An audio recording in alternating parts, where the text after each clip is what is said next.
Good morning, friends. Today we are going to learn about history. What is history?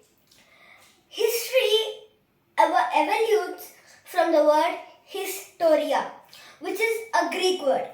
Historia means learning by knowing or inquiring. Now you may find a word in two words in history. History, story. So it is. His is also known as past in Latin language, and story is a story in English language. So the olden, whatever important events occurred in the past is called history. It is understood in three types: prehistory, proto-history, and history. Prehistory is where in this period there are no written records. In proto-history, there are written records, but human beings cannot understand it, though it is written by human beings. And history. History, there are written records and human beings can understand it. So, dates in history. BC, there used to be BC and AD. BC stands for before Christ. AD stands for Anno Domini, means in the year of the Lord. And instead of using those terms in today's times, we use BCE and CE, which stands for before Common Era for BCE and Common Era for CE. So, I would like to explain the sources of history. First, archaeological sources. Archaeological sources are, what are archaeological sources? Archaeological sources are divided into four types: monuments, coins, inscriptions, and artifacts. Inscriptions. What are inscriptions? Inscriptions are engraved on walls, copper tablets, temple walls, etc. So this is one of the inscription which I made it with dove. And next, monuments. Monuments are buildings which are built in the time period of history.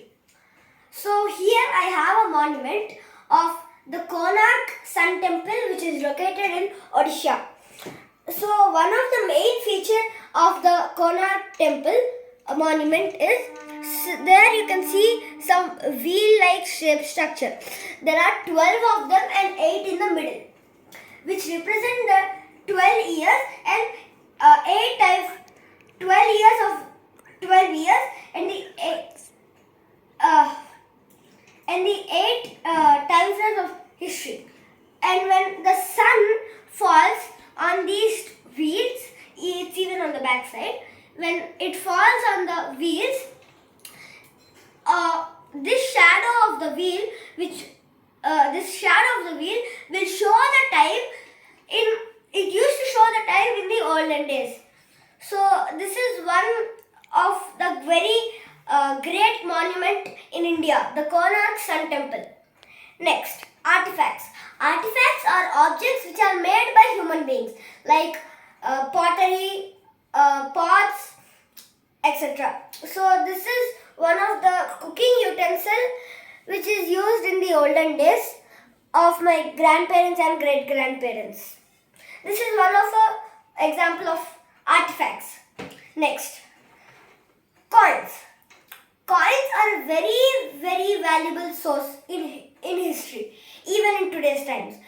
They show, in the time period of history, they show the reign of the kingdom, the economy of the kingdom, how wealthy the king is.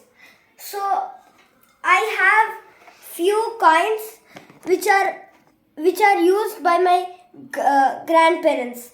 You can even see the year 1968, 3 rupees. 1969, 2 rupees.